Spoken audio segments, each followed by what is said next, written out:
Odd सतगुरु रामपाल जी परमेश्वर जी की जय हो। परम पिता परमात्मा सारी सृष्टि के रचनहार कुल मालिक असंख्य ब्रह्मांडों के स्वामी जगत गुरु तीनों लोकों में प्रवेश करके सबका भरण पोषण करने वाले राजाधिराज आत्माधार नाथों के नाथ देवों के देव महादेव सर्वेश्वर महेश्वर मृत्युंजय अजरो अमर आदि अनादि सनातनी प्रभु जगत पिता जगदीश्वर श्री श्री 1008 की उपाधि के वास्तविक अधिकारी अकाल मूरत शब्द स्वरूपी राम वासुदेव सर्वगतम ब्रह्म परम पूज्य प्रथम पूज्य परम संत परम पुरुष परम धनी परम दयालु सत्य कबीर हक्का कबीर अल्लाहु अकबर बाखबर अल्लाह ताला जगत के तारणहार जगत के मुक्तिदाता जगत के जगन्नाथ हारे के सहारे हिंदुओं के राम मुसलमानों के अल्लाह सिखों के वाहिगुरु ईसाइयों के मसीह दया के सागर दयानिधि करुणा के सागर करुणानिधि स्वयंभू परिभू संकट मोचन कष्ट हरण मंगल करण दुख भंजन अविगत कबीर निर्विकार निर्विषम परमात्मा अलय अलेख सतगुरु आदि अनादि सतगुरु असली मर्यादा पुरुषोत्तम असली राम असली कृष्ण असली घनश्याम असली मुरारी राजाओं के राजा महाराजाओं के महाराजा शहंशाहों के शहंशाह सम्राटों के सम्राट भगवानों के भगवान अल्लाहों के अल्लाह प्रभुओं के प्रभु मसीहाओं के मसीह सच्चे वाहिगुरु बाबाओं के बाबा पीरों के पीर सेठों के सेठ जगत सेठ सावड़सा सेठ सर्वगुण संपन्न अनंत कोटि कलाओं के स्वामी अनंत कोटि ब्रह्मांडों के नायक योगियों में महायोगी ध्यानियों में महाध्यानी सिद्धों में परम सिद्ध ज्ञानियों में तत्वज्ञानी ब्रह्म ज्ञानी महाज्ञानी परम ज्ञानी सर्वश्रेष्ठ ज्ञानी विज्ञानी युवा कबीर समृत कबीर असमवात अमित ओझा सच्चे रहनुमा करीम अल्लाह सुभान अल्लाह दुनिया के अंतिम पैगंबर 8 सितंबर 1951 से गांव धनाना जिला सोनीपत हरियाणा भारतवर्ष की पावन भूमि पे प्रकट रियल कल की भगवान श्री नारायण साकार हरि शब्द स्वरूपी राम संत श्रोमणी सतगुरु रामपाल जी परमेश्वर जी के चरण कमल में साध संगति से जुड़े हुए हम सभी देश विदेश में बैठे हुए सत्सेवक भाई बहनों की तरफ से अनंत कोटि दंडवत प्रणाम। सत्साई भाई और बहनों, दया परमपिता परमेश्वर जी की, सारी सृष्टि के पालनकर्ता की, सारी सृष्टि के रचयिता की, सारी सृष्टि के सृजनहार की सतगुरु रामपाल जी परमेश्वर जी की, यही वो परमेश्वर है जिसे हिंदू अपना भगवान कहते हैं। यही वो परमेश्वर है जिसे मुसलमान अपना अल्लाह कहते हैं। और यही वो परमेश्वर है जिसे ईसाई अपना मसीहा और सिख भाई अपना वाहे गुरु कहते हैं।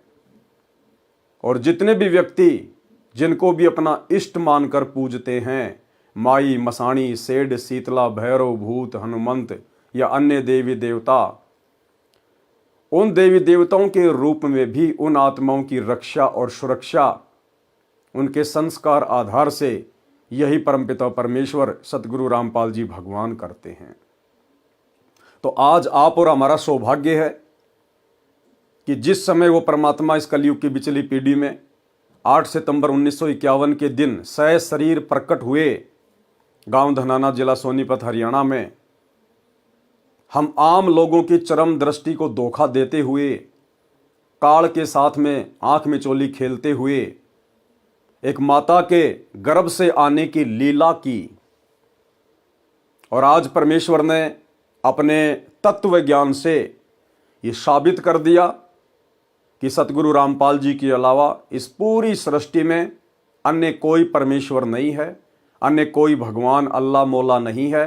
ये स्वयं कबीर देव हैं, कबीर देव जो सतगुरु के चोले में धरती पे प्रकट हैं।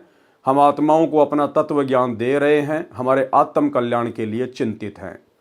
और वर्तमान में अपने मिशन के तहत, अपनी लीला के तहत सन 2014 से हिसार की छोटी जेल में बैठे हुए हैं।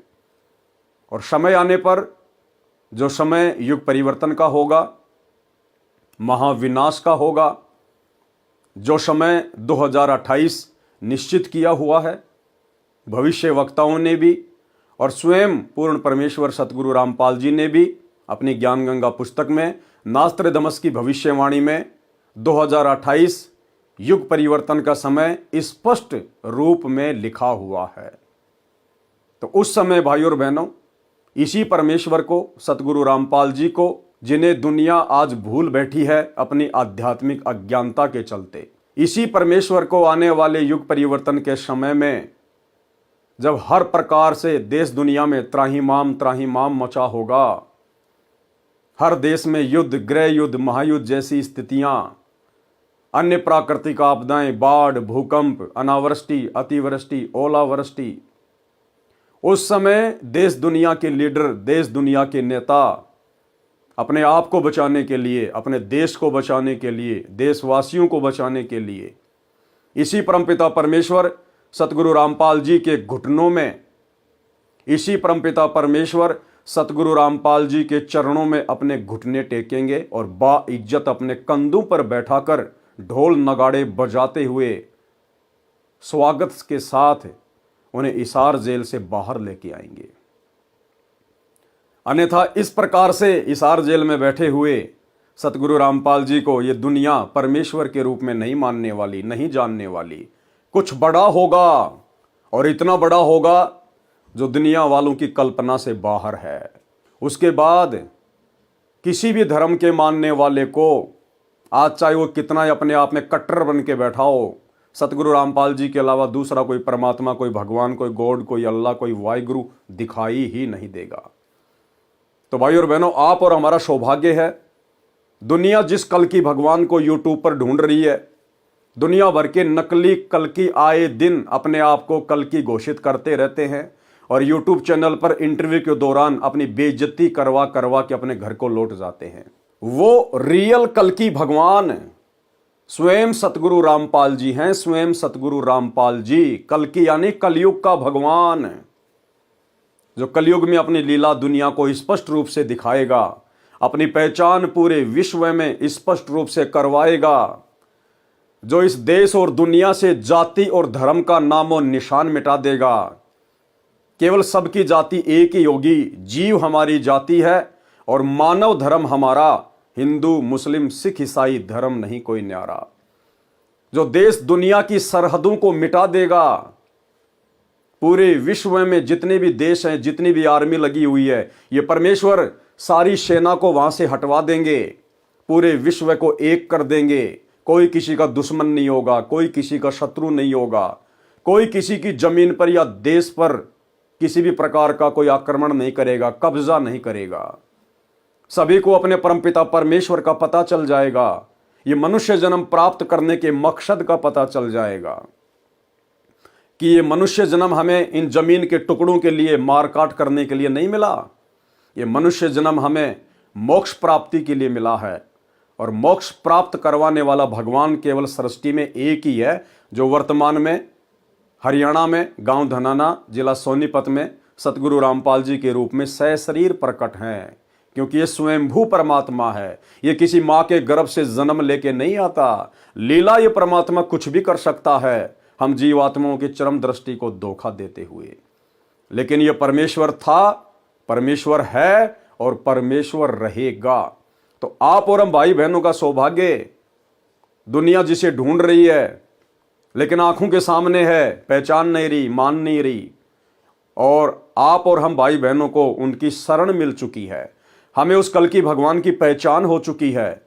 हम उसके चरणों में आकर समय रहते अपना बचाव कर रहे हैं, अपनी सुरक्षा कर रहे हैं, ताकि आने वाले विनाशकारी समय में हमारा बाढ़ भी बाका ना हो सके। तो ये आप और हमारा परम सौभाग्य है। तो भाई और बहनों, कबीर सागर के सरलार्थ के ऊपर वीडियो बनाने की श्रृंखला जारी है। इसी श्रृंखला में आज हमारा ये 43 नंबर का वीडियो है। प्रत्येक वीडियो में सतगुरुदेव भगवान हमें कुछ न कुछ शिक्षा अवश्य उपलब्ध करवाते हैं, जिस आध्यात्मिक गूढ़ जानकारी को जानकर समझकर आप और हमारा आत्मविश्वास, दृढ़ता गुरुदेव भगवान के चरणों में दृढ़ होती रहती है। तो चलिए आज हम आगे बढ़ते हैं। गुरुदेव भगवान के कर कमल से लिखित पवित्र पुस्तक कबीर सागर का सरलार्थ, पेज नंबर है 386, अध्याय जैन धर्म बोध का सारांश। यानी जैन धर्म की शुरुआत कहाँ से हुई है, किसने की थी, और जैन धर्म वर्तमान में क्या है, क्या उसमें मोक्ष प्राप्त किया जा सकता है या बिल्कुल पाखंड चल रहा है अन्य धर्मों की तरह। कुछ विस्तृत जानकारी और संक्षेप में गुरुदेव भगवान हमें उपलब्ध करवा रहे हैं। अध्याय जैन धर्म बौद्ध का सारांश। कबीर सागर में 31वां अध्याय जैन धर्म बौद्ध, पेज नंबर 45, 1389 पर है। परमेश्वर कबीर जी ने जैन धर्म की जानकारी इस प्रकार बताई है। अयोध्या का राजा नाभिराज था, उसका पुत्र ऋषभ देव था जो अयोध्या का राजा बना। हिंदू धर्म से संबंधित भाई बहनों को केवल नॉर्मल सी जानकारी है कि पहले राजा खड़ग था, फिर राजा दलीप था, फिर राजा दशरथ था, फिर उसका बेटा रामचंद्र आया। बस केवल इतनी जानकारी है। गुरुदेव भगवान कह रहे हैं कि अयोध्या का राजा नाभिराज था। नाभिराज, उसका पुत्र था ऋषभदेव। ऋषभदेव जो सतयुग में अयोध्या का राजा बना। जिस समय श्री रामचंद्र जी के दादा परदादाओं का जन्म भी नहीं हुआ था, उस समय ऋषभदेव अयोध्या का राजा था। जिस ऋषभदेव को जैन धर्म का प्रथम तीर्थंकर माना जाता है, वो है ऋषभदेव। जो ऋषभदेव फिर आगे चलकर अयोध्या का राजा बना था। अयोध्या का राजा नाभिराज था, उसका पुत्र ऋषभदेव था जो अयोध्या का राजा बना। धार्मिक विचारों के राजा थे, जनता के सुख का विशेष ध्यान रखते थे। 2 पत्नी थी, कुल 100 पुत्र तथा 1 पुत्री थी। बड़ा पुत्र भरत था। कबीर परमेश्वर जी अपने विधान अनुसार अच्छी आत्माओं को मिलते हैं। उसी गुण अनुसार ऋषभदेव के पास एक ऋषि रूप में गए, अपना नाम कबीर ऋषि बताया, उनको आत्मबोध कराया, शब्द सुनाया। मन तू चल रे सुख के सागर, जहां शब्द सिंधु रत्नागर, जो आप जी ने पढ़ा आत्मबोध के सारांश में, पेज नंबर 373, 374 पर। देखो भाइयों और बहनों, परमेश्वर की पहचान हमने करनी पड़ेगी। परमेश्वर केवल संकेत ही करेगा कि वर्तमान में आपके गुरुदेव भगवान कौन हैं, आपके सतगुरु कौन हैं। क्या कह रहे हैं परमात्मा कि जब राजा ऋषभदेव को कबीर परमात्मा मिले, अपना नाम बताया कबीर ऋषि, उनको आत्मबोध कराया और फिर क्या बताया, उनको शब्द सुनाया। राजा ऋषभदेव को कबीर परमेश्वर ने एक शब्द सुनाया। कौन सा शब्द? मन तू चल रे सुख के सागर, जहां शब्द सिंधु रत्नागर। अब ये बात भला कौन से शास्त्र में लिखी हुई है? ये बात ना तो आपको जैन धर्म के किसी भी शास्त्र में मिलेगी, ना हिंदू धर्म के किसी शास्त्र में मिलेगी, ना अन्य किसी धार्मिक पुस्तक में मिलेगी। ये बातें कौन बता सकता है कि जब कबीर परमात्मा सतयुग में राजा ऋषभदेव को मिले भक्ति समझाने के लिए, आत्मबोध करवाने के लिए, तो उन्होंने क्या सुनाया था, कौन सा शब्द गाकर सुनाया था? ये गूढ़ जानकारी केवल वही बता सकता है जो सतयुग में राजा ऋषभदेव को कबीर ऋषि के नाम से मिला था। तो कौन बता रहे हैं आज? सतगुरु रामपाल जी। कौन हुए सतगुरु रामपाल जी? स्वयं कबीर परमेश्वर। शब्द सुनाया, मन तू चल रे सुख के सागर, जहां शब्द सिंधु रत्नागर, जो आप जी ने पढ़ा आत्मबोध के सारांश में, पृष्ठ 373, 374 पर, यानी पिछले वीडियो में। यह सत्संग सुनकर राजा ऋषभदेव जी की आत्मा को झटका लगा, जैसे कोई गहरी नींद से जागा हो। ऋषभदेव जी के कुल गुरु जो ऋषिजन थे, उनसे परमात्मा प्राप्ति का मार्ग जानना चाहा। उन्होंने ओम नाम तथा हठयोग करके तप करने की विधि दृढ़ कर दी। राजा ऋषभदेव को परमात्मा प्राप्ति करने तथा जन्म मरण के दुखद चक्कर से छूटने के लिए वैराग्य धारण करने की ठानी। अपने बड़े बेटे भरत जी को अयोध्या का राज्य दे दिया। ये रामचंद्र जी का भाई था भरत, वो अलग है, वो तो त्रेता में हुआ है। ये सतयुग की बातें चल रही है। अपने बड़े बेटे भरत जी को अयोध्या का राज्य दे दिया तथा अन्य पुत्रों को भी अन्य नगरियों का राज्य प्रदान करके घर त्याग कर जंगल में चले गए। परमेश्वर कबीर जी भी जंगल में गए। परमेश्वर कबीर जी जंगल में ऋषभदेव जी से फिर मिले और कहा कि हे भोली आत्मा, आसमान से गिरे और खजूर पर अटके, ये वाली बात चरितार्थ कर दी। यानी परमेश्वर ने कहा कि देख, मैं तेरे को मिला था, कबीर ऋषि के रूप में तेरे पास में आया था, मैंने तेरे को आत्मबोध कराया था, तेरे को सतलोक की जानकारी दी थी, तेरे को मैंने असली भक्ति बताई थी, और अब तू अपने कुल गुरुओं के चक्कर में आकर, उन नकली ऋषियों के चक्कर में आकर, जो केवल अपना पेट भरने के लिए, तेरे से दान दक्षिणा लेने के लिए तेरे को गुमराह करके बैठे हुए हैं, तो उनके चक्कर में आ गया और हमारी वाली भक्ति को त्याग दिया, तूने छोड़ दिया। और ये डले ढोने के लिए, ये व्यर्थ की साधना करके अपना जीवन बर्बाद करने के लिए तू राज्य त्याग कर वैराग्य धारण करके जंगल में भटक रहा है। लेकिन परमेश्वर ने बताया कि वो ऋषभ देव इस कदर उन गुरुओं के द्वारा भ्रमित हो चुका था कि उसने परमात्मा की एक भी बात नहीं मानी और परमात्मा वहां से चले गए। राज्य त्याग कर जंगल में निवास किया, परंतु साधना पूर्ण मोक्ष की प्राप्त नहीं हुई। ये तो जन्म मरण का चक्कर में रहने वाली साधना आप कर रहे हो। मेरे पास सत्य साधना है, आप मेरे से दीक्षा ले लो, आपका जन्म मरण सदा के लिए समाप्त हो जाएगा। तो ऋषभ देव जी ने क्या कहा? ऋषभ देव जी अपने गुरु जी के बताए मार्ग को पूर्ण रूप से सत्य मान चुके थे। उन नकली ऋषियों के द्वारा बताए गए भक्ति मार्ग को सत्य मान चुके थे। इसलिए उन्होंने कभी ऋषि की बातों पर विशेष ध्यान नहीं दिया। ध्यान देना भक्तों पॉइंट के ऊपर। इसलिए उन्होंने कवि ऋषि की बातों पर विशेष ध्यान नहीं दिया, यानी परमात्मा की बातों पर विशेष ध्यान नहीं दिया। प्रभु कबीर देव चले गए।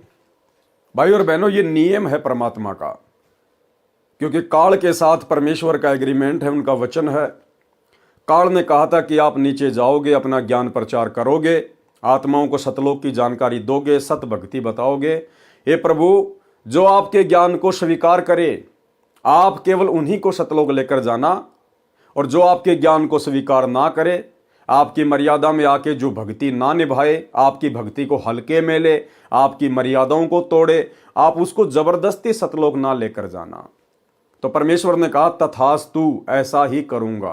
तो अपने उस एग्रीमेंट के अनुसार गुरुदेव भगवान ने, कबीर परमेश्वर सतगुरु रामपाल जी ने राजा ऋषभ देव के साथ में कोई जबरदस्ती नहीं की कि ठीक है भाई, मैंने तो तेरे को सही साधना बताने का प्रयास किया है, लेकिन तू मान ही नहीं रहा, तो कोई बात नहीं, जैसा तेरा भाग्य, जैसी तेरी किस्मत है।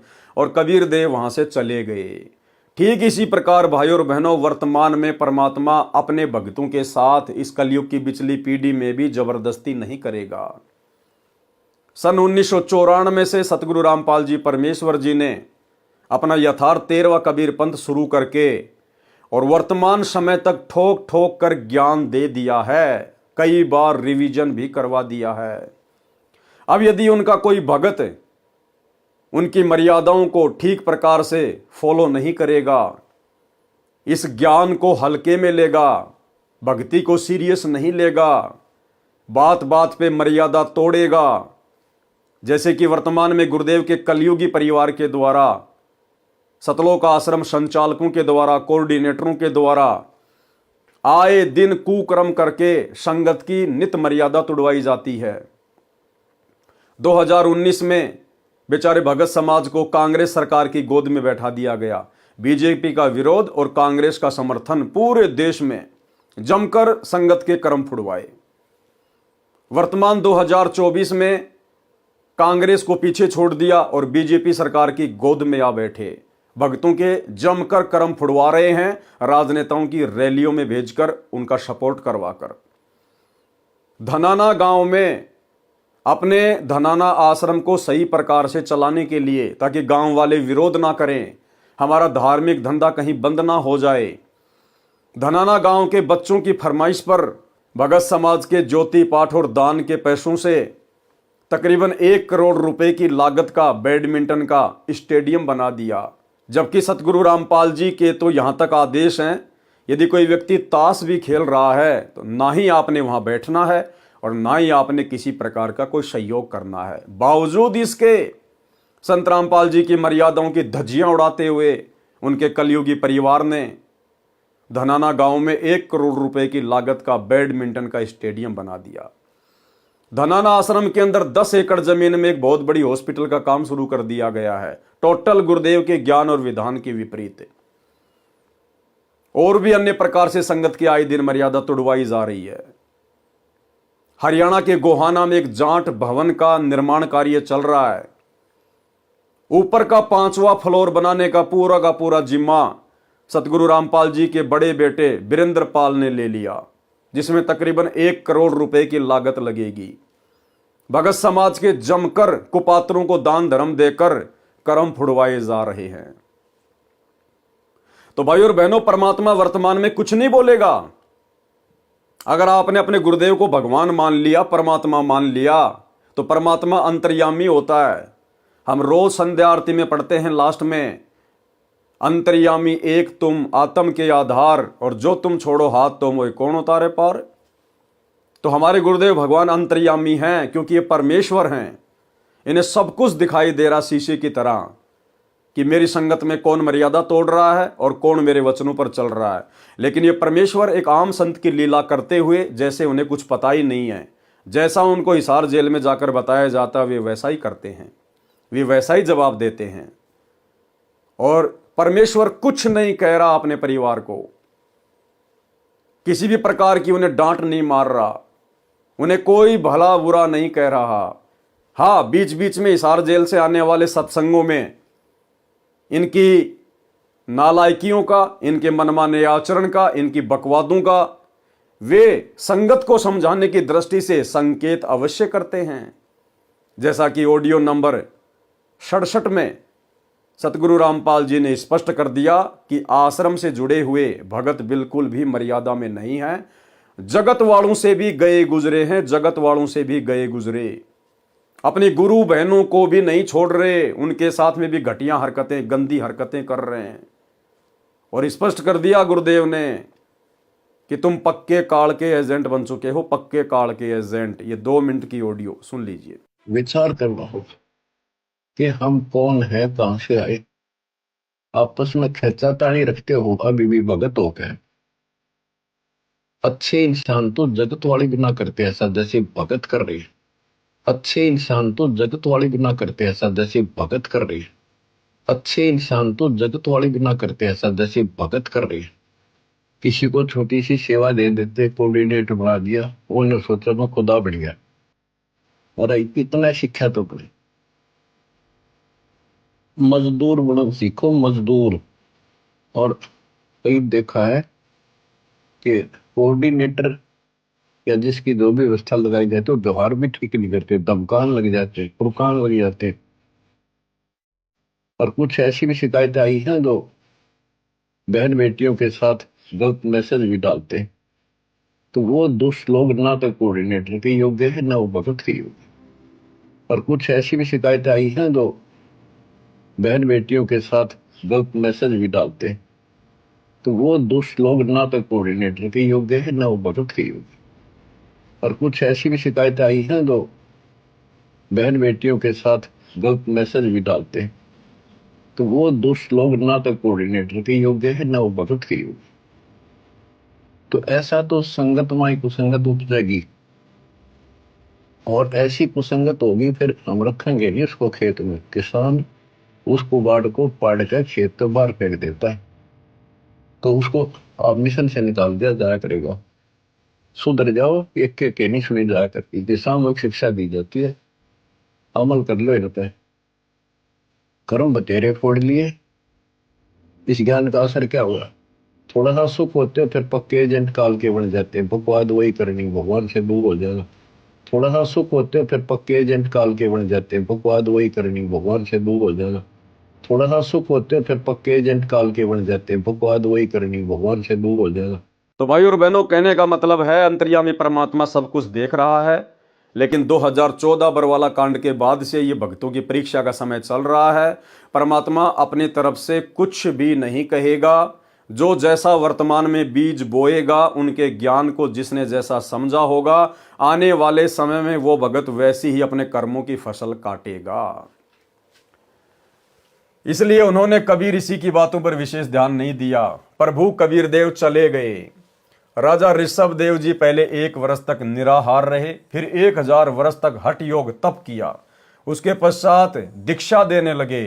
उन्होंने प्रथम दीक्षा अपने पुत्र मारीची को दी, जो भरत का पुत्र था। मारीची वाला जीव ही आगे चलकर 24वें तीर्थकर बने, जिनका नाम महावीर जैन था।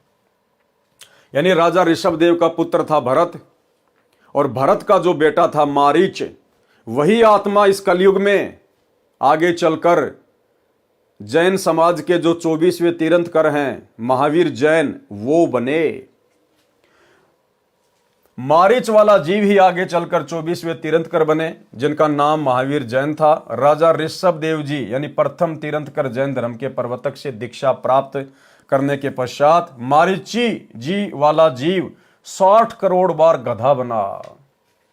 यानी वो मारीच वाली आत्मा, राजा ऋषभदेव के पुत्र वाली आत्मा जो आगे चलकर महावीर जैन बना था, वो महावीर जैन बनने से पहले वो आत्मा, वो जीव क्या क्या बना। मारीची जी वाला जीव 60 करोड़ बार गधा बना, 30 करोड़ बार कुत्ता बना, करोड़ों बार बिल्ली, करोड़ों बार घोड़ा, करोड़ों बार नपुंसक, करोड़ों बार वेश्या तथा पेड़ आदि के जन्मों में कष्ट उठाता रहा। कभी कभी राजा बना और 80 लाख बार देवता बना तथा नरक भी भोगा, और फिर ये उपरोक्त दुख भोगकर महावीर जैन भगवान बना।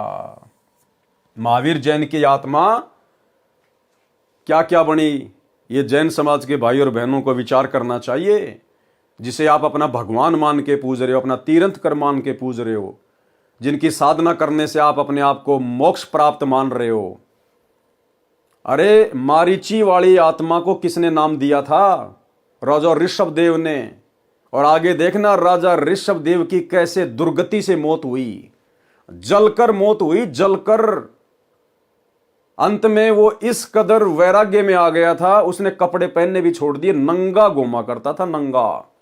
उसको सुध बुध नहीं रही अपनी, और मुंह के अंदर एक पत्थर डाल लिया और जंगल में भटकता रहता था पागलों की तरह। एक समय जंगल में आग लग गई, उस आग में जल के और दर्दनाक अकाल मौत मरा ऋषभदेव, जैन धर्म का प्रथम तीर्थंकर। तो फिर महावीर जैन क्या होंगे? महावीर जैन के पास में क्या भक्ति होगी, क्या साधना होगी? और महावीर जैन ने तो फिर आगे चलकर जैन धर्म में 363 पाखंड मत चलाए, 363 पाखंड। जैन धर्म वालों की खुद की पुस्तक आओ जैन धर्म को जाने, उसमें स्पष्ट तौर पर लिखा हुआ है। मारीची जी वाला जीव 60 करोड़ बार गधा बना, 30 करोड़ बार कुत्ता बना, करोड़ों बार बिल्ली, करोड़ों बार घोड़ा, करोड़ों बार नपुंसक, करोड़ों बार वेश्या तथा वृक्षों आदि के जन्मों में कष्ट उठाता रहा। कभी कभी राजा बना और 80 लाख बार देवता बना तथा नरक भी भोगा, और फिर से उपरोक्त दुख भोगकर महावीर जैन भगवान बना। नंगे रहते थे कौन? ऋषभदेव जी नंगे रहते थे। श्री महावीर जैन जी के जीव ने 363 पाखंड मत चलाए, और महावीर जैन जी भी नंगे ही रहा करते थे। भोगेगा अपना किया रे। एक समय महावीर जैन वाला जीव यानी मारीची वाला जीव राजा था।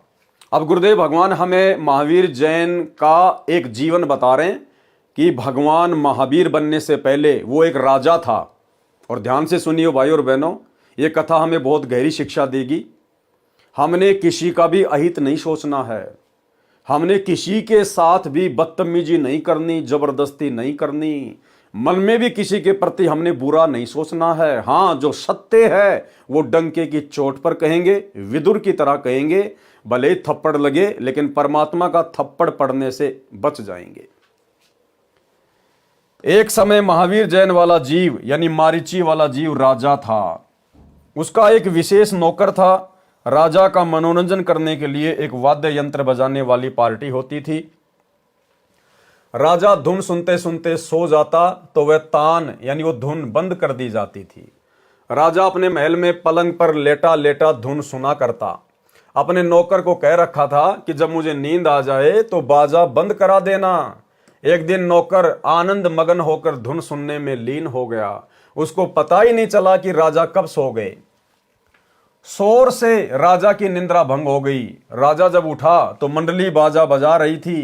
राजा को गुस्सा आया, उस नौकर को दंडित करने का आदेश सुना दिया कि इसने मेरे आदेश को अनसुना किया है। इसके कानों में कांच पिघलाकर गरम गरम डालो। नौकर ने बहुत प्रार्थना की, क्षमा कर दो, आगे से कभी ऐसी गलती नहीं करूंगा। परंतु अहंकार वश राजा ने उसकी एक नहीं सुनी और सिपाहियों ने उस नौकर को पकड़कर जमीन पर लेटाकर दोनों कानों में पिघला हुआ गर्म कांच यानी शीशा डाल दिया। नौकर की चीख हृदय विदारक थी, महीनों तक दर्द के मारे रोता रहा।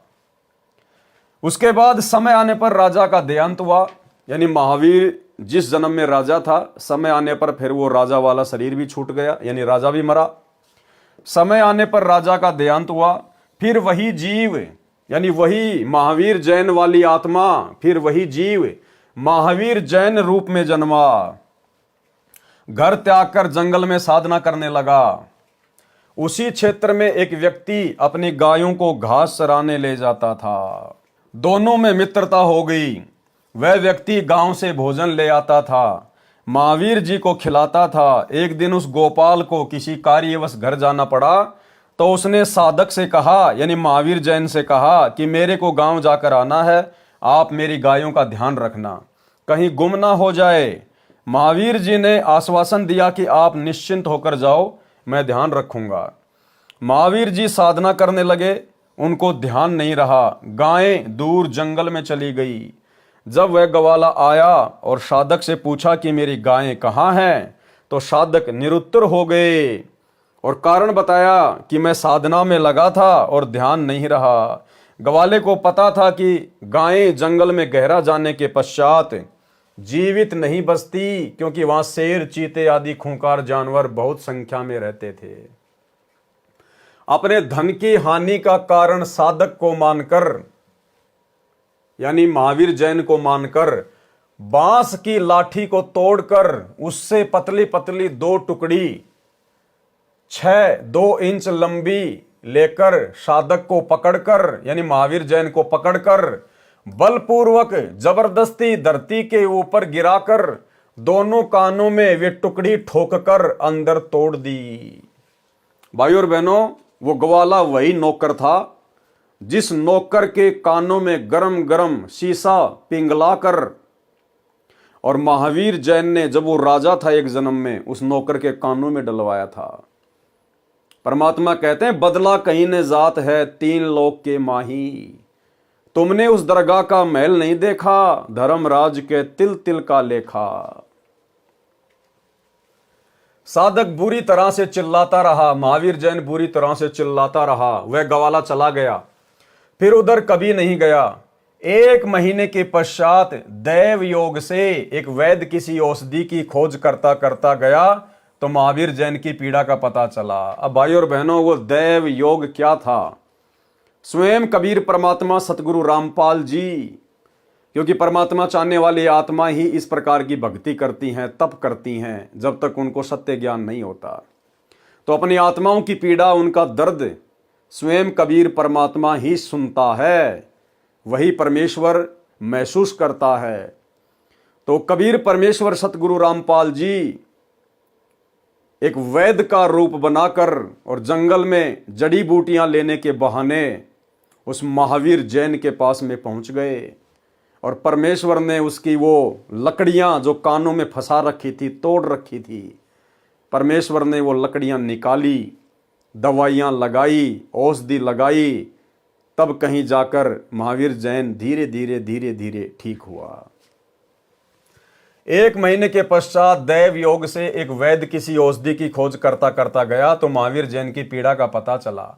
उसने साधक के कानों से वे फाटकी निकाली, तो लकड़ी की सड़ी, यानी बांस के फटने से उसमें पतली पतली सुई जैसी नुकीली सीख बन जाती हैं, उनको सली कहते हैं। कानों को चीरती हुई बाहर आई, रक्त व मवाद की पिचकारी लगी और साधक की किलकारी निकली। महावीर जैन रोने लगा बुरी तरह से, यानी महावीर जी बुरी तरह चिल्लाए। वैद्य ने उपचार किया, कई महीनों में पीड़ा ठीक हुई, परंतु बहरे हो गए और मृत्यु हो गई। फिर अन्य जीवन भोग कर फिर महावीर जैन बने। उसके बाद वही आत्मा फिर कई जन्मों के बाद में और जैन समाज के 24वें तीर्थंकर महावीर जैन के रूप में उन्होंने जन्म प्राप्त किया। तो भाइयों और बहनों, कितनी गहरी शिक्षा है। ये वर्तमान में जितने भी भाई बहन हैं किसी भी धर्म के हैं, और ये जो मांस खाते हैं किसी भी प्राणी का, किसी भी जीव का, क्योंकि सबके अंदर परमात्मा की आत्मा है, परमात्मा की रूह है, ये सूनी नहीं है। इनको आप ऐसे ना समझो कि इनका रखवाला कोई नहीं है, इन सब का रखवाला परमात्मा है, वो पल पल देख रहा है। और ये घटना जो आप या आपने पढ़ी, शिक्षा आपको मिल गई होगी। आज जो भी व्यक्ति जैसा भी कर्म कर रहा है, अगले जन्मों में कभी न कभी उस व्यक्ति को अपने उस कर्म का बदला अवश्य देना पड़ता है। आज जो व्यक्ति भले बकरे काट रहा है या बकरे खा रहा है, जितने उसने बकरे काटे हैं, जितने उसने बकरे खाए हैं, अगले जन्मों में वो बकरे बनेंगे इंसान। अगर काटा है तो बकरा बनेगा कसाई, और कसाई का इसी प्रकार से गला काटेगा। यदि कोई बकरा खाता है, मुर्गा खाता है, तीतर बटेर कोई भी जानवर खाता है, अगले जन्मों में वो व्यक्ति बनेगा पशु, जानवर। और जो वर्तमान में खा रहा है वो व्यक्ति फिर कसाई से इसी प्रकार से उनको कटवा कटवा के खाएगा। तो भाइयों और बहनों, ये भयंकर दुर्गति है। ये कर्मों का जो सिलसिला है ये बहुत भयंकर है, और इस कर्मों के सिलसिले को ना तो ब्रह्मा विष्णु महेश समाप्त कर सकते। ब्रह्मा विष्णु महेश के, इनके अवतारों के, राम और कृष्ण के खुद के कर्म भी नहीं कटते, इनको भोगने पड़ते हैं। फिर भला इनकी भक्ति साधना करने से हमारे कैसे कट जाएंगे। श्री रामचंद्र जी त्रेता युग में आए, उन्होंने पेड़ की ओट लेकर धोखे से सुग्रीव के भाई बाली की हत्या की। द्वापर युग में श्री रामचंद्र जी को वो बदला चुकाना पड़ा। द्वापर युग में श्री रामचंद्र जी जन्मे श्री कृष्ण जी के रूप में, और सुग्रीव का भाई बाली एक शिकारी के रूप में जन्मा। और अंत में उसी प्रकार जब श्री कृष्ण जी एक पेड़ के नीचे सोए हुए थे, पैर पे पैर रख के, उनके पैर में एक पदम था जो चमका करता था, और वो बाली जो शिकारी बना हुआ था वो जंगल में गया हुआ था, पूरा दिन उसको शिकार नहीं मिला। अंत में उसने देखा कि एक कोई वस्तु चमक रही है, झाड़ियां थी, पेड़ के पत्ते थे, तो उसने सोचा कि ये कोई जानवर है, कोई हिरण है, और इसकी आंख चमक रही है सूर्य के प्रकाश से, और यदि मैं आवाज करूंगा, शोर करूंगा तो हो सकता है ये भाग जाएगा, और आज पूरा दिन हो गया शिकार मुझे मिला नहीं। तो हिरण की आंख समझकर श्री कृष्ण जी के उस पद्म वाले पैर में उस बाली वाली आत्मा ने, उस बालिया नाम के शिकारी ने तीर मार दिया, जहरीला, जहर से बुझा हुआ तीर। श्री कृष्ण जी की तड़प तड़प कर मृत्यु हो गई। तो जब ये तीन लोक के भगवान ही अपना कर्म नहीं काट सकते तो अपने भक्तों का कहां से काट देंगे। तो भाई और बहनों, ये कुकर्म करने से बचिए। परमात्मा धरती पर है। आप ये जितने भी कुकर्म कर रहे हैं आप अपनी अज्ञानता में कर रहे हैं। आप जिस भी धर्म से जुड़े हुए हैं, आपका जो भी धर्मगुरु है उसको कंप्लीट ज्ञान नहीं है, उसको तत्व ज्ञान नहीं है, शास्त्रों की, धर्म की, कर्म की जानकारी नहीं है। वो केवल अपने स्वार्थ के लिए आपका गुरु बना बैठा है। ऐसे स्वार्थियों से, ऐसे नकलियों से बाहर निकलो। सतगुरु रामपाल जी के यूट्यूब पर सत्संग सुनो, और भाई समय रहते इनके ज्ञान को स्वीकार करो, इनकी शरण में आ जाओ। अन्यथा ये बदला जो कर्म आज आप कर रहे हो ये बहुत भयंकर तरीके से इनका निपटारा करना पड़ेगा, बहुत दुखी हो जाओगे। और भाई और बहनों, जिस प्रकार वर्तमान में हम साथ संगति से जुड़े हुए सत्सेवक भाई बहनों के साथ गुरुदेव भगवान का कलयुगी परिवार, ये कोऑर्डिनेटर, जिस प्रकार से ये लोग बदतमीजियां करते हैं, बकवादे करते हैं, साथ संगतियों में आकर पुलिस वालों की मदद लेकर, उनको पैसे देकर, उनको शराब पिलाकर पुलिस वालों से भक्तों की पिटाई करवाते हैं, साथ संगतियां रुकवाते हैं, भगत भाई बहनों को अन्य नाजायज तरीकों से दुखी करते हैं, परेशान करते हैं, मुकदमे करवाते हैं। भाई और बहनों, ये कर्म भोगने पड़ेंगे। अरे तुम्हें तो गुरुदेव ने ज्ञान दे दिया, धर्म कर्म की जानकारी बता दी, संचित कर्म क्या है, स्वतंत्र कर्म क्या है, प्रारब्ध कर्म क्या है। उसके बावजूद भी आप लोग बकवाद कर रहे हो, अपने गुरुदेव भगवान के यथार्थ मिशन में काल प्रेरणा से टांग अड़ा रहे हो। ये कर्म आप लोगों को आने वाले समय में इसी जन्म में भोगने पड़ेंगे, इसी जन्म में। ये विधान है परमात्मा का। ये भगवान, ये कबीर देव, सतगुरु रामपाल जी किसी का सागा नहीं है। आप रोजाना नित्य नियम करते हो लेकिन वाणियों का ध्यान नहीं, आपको क्या बोल जाते हो, वाणियों का अर्थ क्या है। परमात्मा कहते हैं परम शक्ति संगीतम रिद्धि सिद्धि दाता सोही अविगत गुण अतीतम सत्य पुरुष निर्मोही। सत्य पुरुष कौन? सतगुरु रामपाल जी। निर्मोही, उनको किसी का मोह व्याप्त नहीं है। जैसा जीव करेगा वैसा ही परिणाम भोगना पड़ेगा। तो भाई अपनी दुर्गति मोल मत लीजिए जबरदस्ती। गुरुदेव भगवान से अपने कुकर्मों की माफी मांगिए। जो कुकर्म आप सतलोक आश्रमों से जुड़े हुए भाई बहनों ने, गुरुदेव भगवान के कलयुगी परिवार ने, इन कोऑर्डिनेटरों ने 2014 बरवाला कांड के बाद से भगत समाज की मर्यादा तोड़वा कर किया है और साध संगति से जुड़े हुए भाई बहनों को नाजायज परेशान करके किया है। आप लोगों ने तो अपने सिर पर पाप कर्मों की गठरी बांध ली है। हल्का करना चाहते हो तो फिलहाल समय है।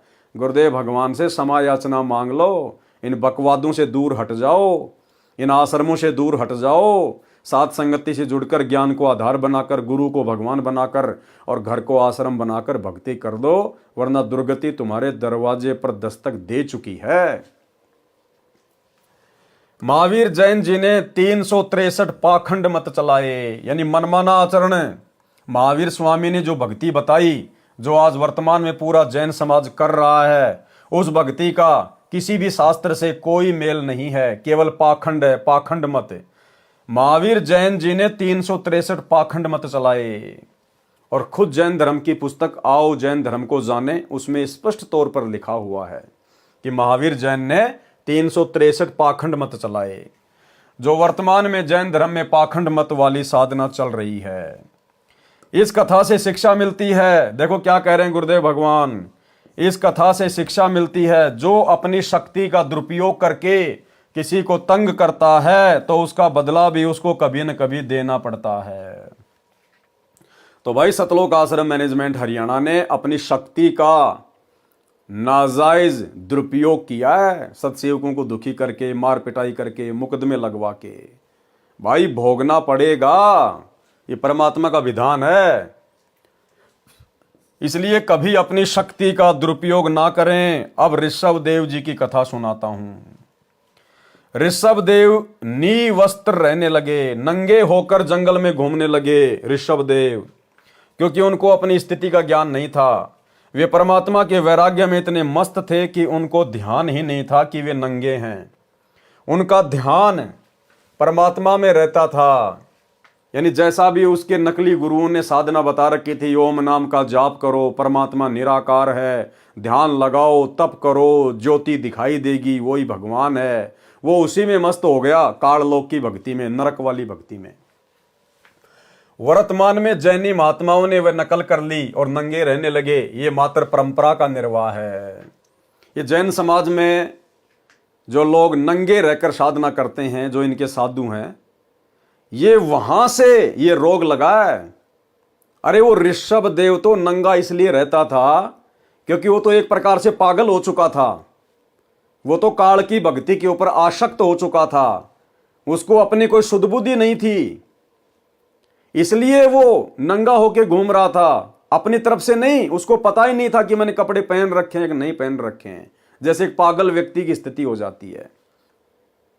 और वर्तमान के जैन साधुओं ने उसी बात को लेकर कि ऋषभ देव जी नंगे होकर जंगल में साधना करते थे, उसी बात को पकड़ लिया और पशु की तरह नंगे होके घूमते रहते हैं। शर्म भी नहीं है इनको।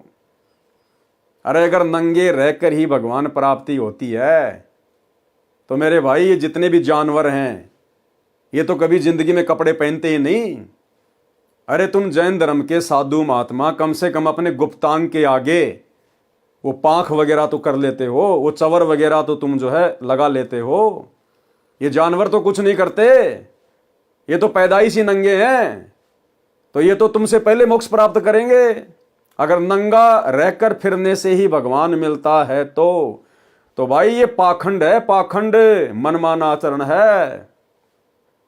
इस प्रकार नंगा रहकर घूमने से परमात्मा प्राप्ति नहीं होती। हमें परमेश्वर ने मनुष्य जन्म दिया है, हम जानवर नहीं है, पशु नहीं है। और ये मनुष्य जन्म क्यों दिया है? ताकि हम जानवरों जैसी हरकतें ना करें। हमें परमेश्वर ने विशेष बुद्धि दी है। शरीर को ढकने के लिए परमेश्वर ने कपड़े बनवाए हैं। ये बुद्धि केवल इंसान के पास है और उसके बावजूद भी यदि जानबूझकर आप पशु तुल्य ही रहना चाहते हैं तो भाई ये तो आपकी अपनी मर्जी है। बाद में जाओगे कहां? जैसे ऋषभ देव जी गए वहीं तुम जाओगे। वर्तमान के जैनी महात्माओं ने वह नकल कर ली और नंगे रहने लगे। ये मात्र परंपरा का निर्वाह है। ऋषभ देव जी अपने मुख में पत्थर का टुकड़ा लेकर नग्न अवस्था में कुटक के जंगलों में दिन रात फिरते थे। एक बार बांसों के आपस में घिसने से जंगल में आग लग गई। दावानल इतनी भयंकर हुई कि सब जंगल जलकर राख हो गए। ऋषभ देव जी भी जलकर मर गए। अब बताओ, ऋषभ देव जैसी भक्ति वर्तमान में कोई भी जैनी नहीं कर सकता, कोई भी। और ऐसी भक्ति करते करते भी ऋषभ देव की ऐसी दुर्गति से मौत हुई। कौन चाहेगा ऐसी मौत? तो वर्तमान के जैनी तो समझ जाओ फिर तुम्हारा क्या होगा जब तुम्हारे जैन धर्म के प्रथम तीर्थंकर की ऐसी दुर्गति से मौत हुई है, जो भक्ति तुम कर भी नहीं सकते वर्तमान में। इतना त्याग, इतना वैराग्य तुम्हारे अंदर नहीं है।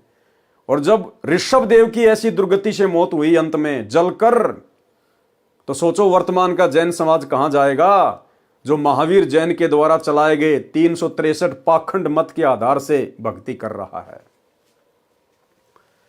ऋषभ देव जी का जीव ही बाबा आदम के रूप में जन्मा। वो ऋषभ देव की जो आत्मा थी फिर आगे चलकर वो बाबा आदम के रूप में जन्मा, जो मुसलमानों, ईसाइयों तथा यहूदियों का प्रथम पुरुष तथा नबी माना जाता है।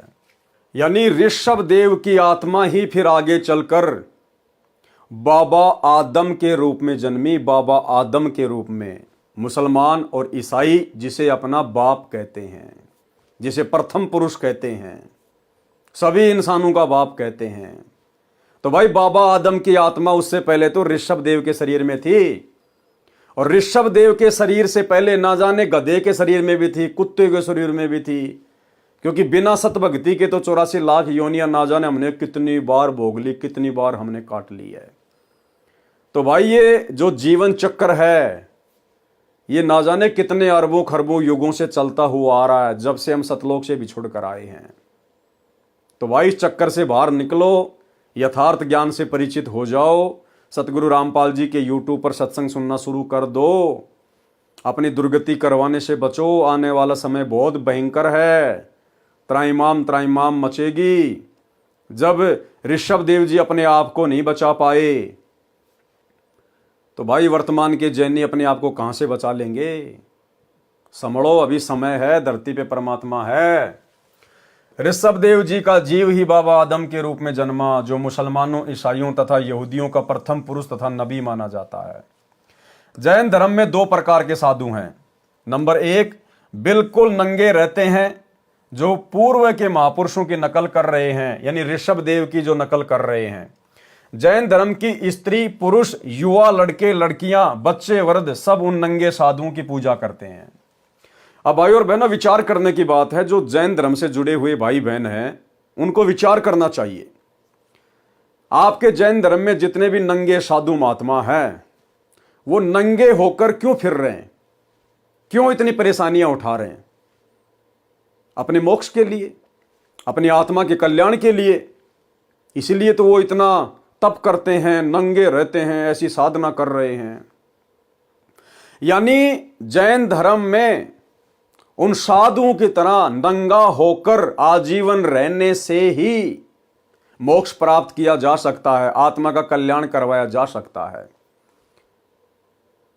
और जितने भी जैन धर्म के श्रद्धालु स्त्री या पुरुष उन नंगे साधुओं के पास में जाते हैं, किस लिए?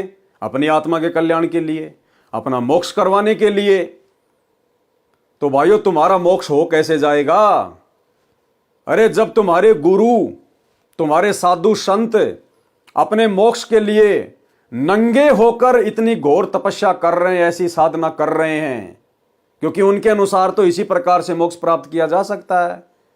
तो भाई जैन धर्म की बाकी जो स्त्रियां हैं, जो पुरुष हैं, वो भाई जींस पहनने से, सफारी सूट पहनने से, माता बहनें साड़ी पहनने से, सलवार सूट पहनकर भक्ति करने से कैसे पार हो जाएंगी?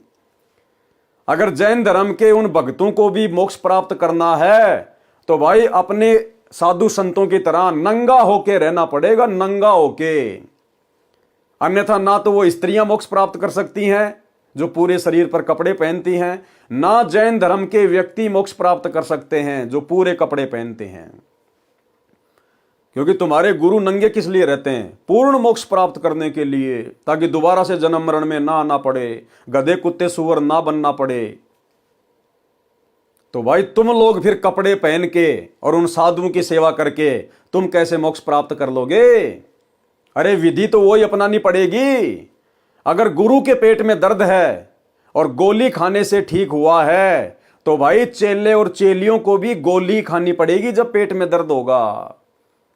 तो जिस प्रकार से नंगे होकर तुम्हारे गुरु भक्ति कर रहे हैं, आप जैन धर्म के स्त्री पुरुषों ने भी यदि मोक्ष प्राप्त करना है तो उनकी तरह आजीवन नंगा रह के ही भक्ति करनी पड़ेगी। अन्यथा भाई ढोंग कर रहे हो, पाखंड कर रहे हो, भक्ति का ड्रामा कर रहे हो, ऐसे परमात्मा नहीं मिलेगा। फिर बिल्कुल नंगे रहते हैं जो पूर्व के महापुरुषों की नकल कर रहे हैं। जैन धर्म की स्त्री पुरुष, युवा, लड़के लड़कियां, बच्चे वृद्ध सब उन नंगे साधुओं की पूजा करते हैं। इनको दिगंबर साधु कहा जाता है। दिगंबर यानी जो शरीर पर वस्त्र नहीं पहनते उनको दिगंबर कहते हैं। इनमें स्त्रियों को साधु नहीं बनाया जाता। तो बताओ फिर स्त्रियां कैसे पार होंगी? विचारणीय विषय है कि क्या स्त्री को मोक्ष नहीं चाहिए? यदि आपका मार्ग सत्य है तो स्त्रियों को भी करो नंगा, निकालो जुलूस। सच्चाई को न मानकर मात्र परंपरा का निर्वाह करने से परमात्मा प्राप्ति नहीं होती। गुरुदेव भगवान लिख रहे हैं, क्या जैन धर्म की औरतों को मोक्ष नहीं चाहिए क्या? अगर चाहिए तो करो उनको भी नंगा और निकालो जुलूस सरेआम रोडों पर।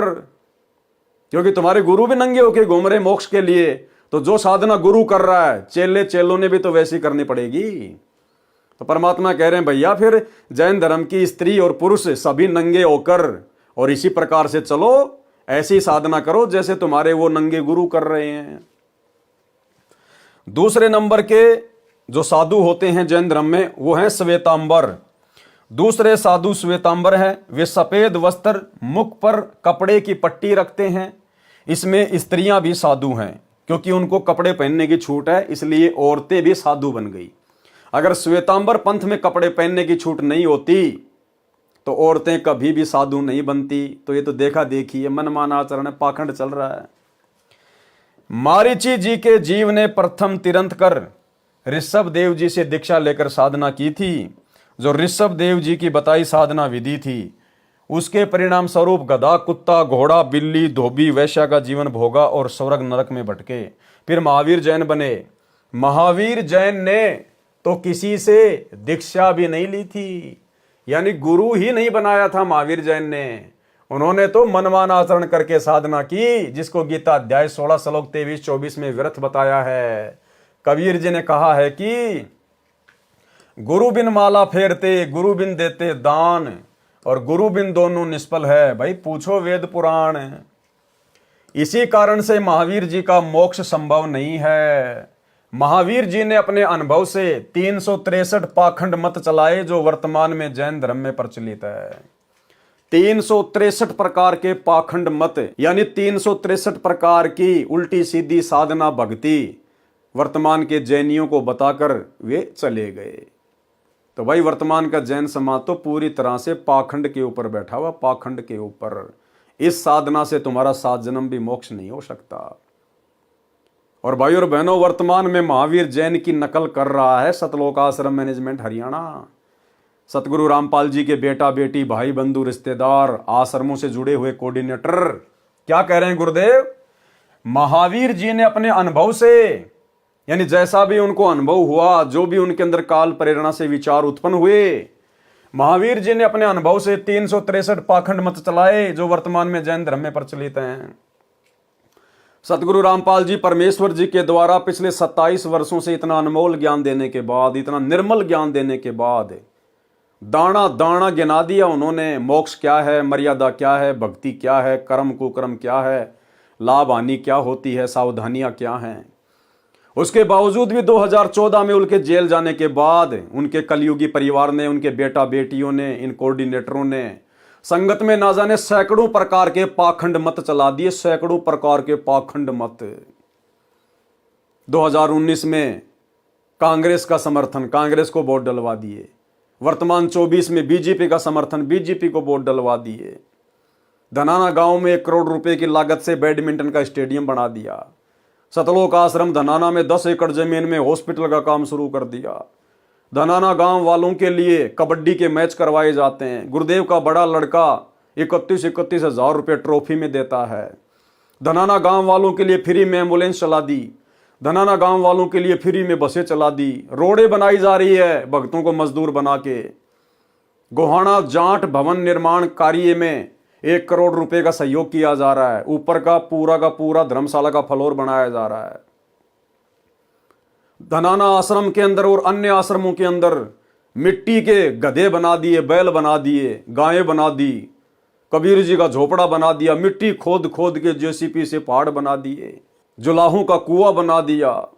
लहर तारा तालाब बना दिया। केवल संगत के मनोरंजन के लिए, संगत को खुश करने के लिए, संगत का मन बहलाने के लिए कि संगत आती रहेगी, हमें ज्योति पाठ और दान का पैसा देती रहेगी। आश्रम में रक्तदान, दे दान के कैंप लगवा दिए जाते हैं। दुनिया भर का पाखंड, जिस प्रकार महावीर जैन ने 363 प्रकार के पाखंड मत चलाए, तो भाइयों और बहनों, वर्तमान में गुरुदेव के जेल जाने के बाद उनके कलयुगी परिवार ने, इन कोऑर्डिनेटरों ने कम से कम 100 प्रकार के पाखंड मत तो संगत से करवाए हैं। तो महावीर जैन में और सतगुरु रामपाल जी के कलयुगी काल प्रेरित परिवार में किसी प्रकार का कोई अंतर नहीं है। महावीर जी ने अपने अनुभव से 363 पाखंड मत चलाए जो वर्तमान में जैन धर्म में प्रचलित है। विचार करें महावीर जैन की आगे क्या दुर्दशा हुई होगी, इसी प्रकार इन आश्रम वालों की क्या दुर्दशा होगी। यह स्पष्ट है क्योंकि राजा ऋषभदेव वेदोनुसार साधना करते थे। वही दीक्षा मारीची जी को दी थी। वेदोनुसार साधना करने से मारीची वाले जीव को ऊपर लिखित लाभ हानि हुई, जन्म मरण जारी है। तो महावीर जी ने तो वेदों के विरुद्ध साधना विधि त्याग कर मनमान आचरण किया था। गुरु से दीक्षा भी नहीं ली थी। उनको तो शौपन में भी स्वर्ग नहीं मिलेगा, यानी सीधे नरक में गए हैं। महावीर जैन की आत्मा मरने के बाद सीधी नरक में गई है, फिर 84 लाख योनियों में। क्योंकि ये जो बातें बताई जा रही हैं किसी आम व्यक्ति, आम संत के द्वारा नहीं बताई जा रही। सभी आत्माओं के उत्पत्ति करता, सभी का लेखा जोखा रखने वाले, सभी के कर्मों का हिसाब किताब रखने वाले पूर्ण ब्रह्म परमात्मा कबीर देव सतगुरु रामपाल जी के द्वारा बताई जा रही हैं, लिखी जा रही हैं। उनको तो शौपन में भी स्वर्ग नहीं मिलेगा। अन्य वर्तमान के जैनी भाई बहनों को क्या मिलेगा। जैनी मानते हैं कि सृष्टि का कोई कर्ता नहीं है, इस दुनिया को बनाने वाला कोई भगवान नहीं है, कोई परमात्मा नहीं है। ये अनादिकाल से चली आ रही है। नर मादा के संयोग से उत्पत्ति होती है और मरते हैं। जैनी मूर्ति पूजा में विश्वास रखते हैं, किसी परमात्मा की मूर्ति नहीं रखते। जिनको हिंदू समाज प्रभु मानता है, जैसे श्री विष्णु जी, श्री शिव जी, श्री ब्रह्मा जी या देवी जी, ये अपने तिरंत कर को ही प्रभु मानते हैं। उन्हीं की मूर्ति मंदिरों में रखते हैं।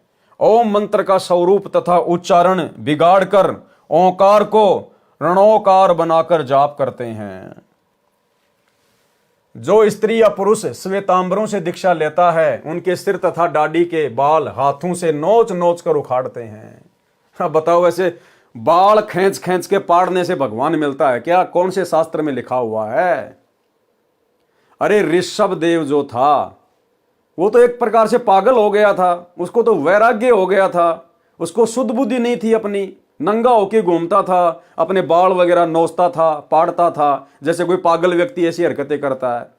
तो वर्तमान का जो जैन समाज है, उन्हीं से शिक्षा लेकर कि हमारे जो प्रथम तीर्थकर थे उन्होंने इस प्रकार से भक्ति की थी और वैसी भक्ति करेंगे तो ही हमारा भला होगा।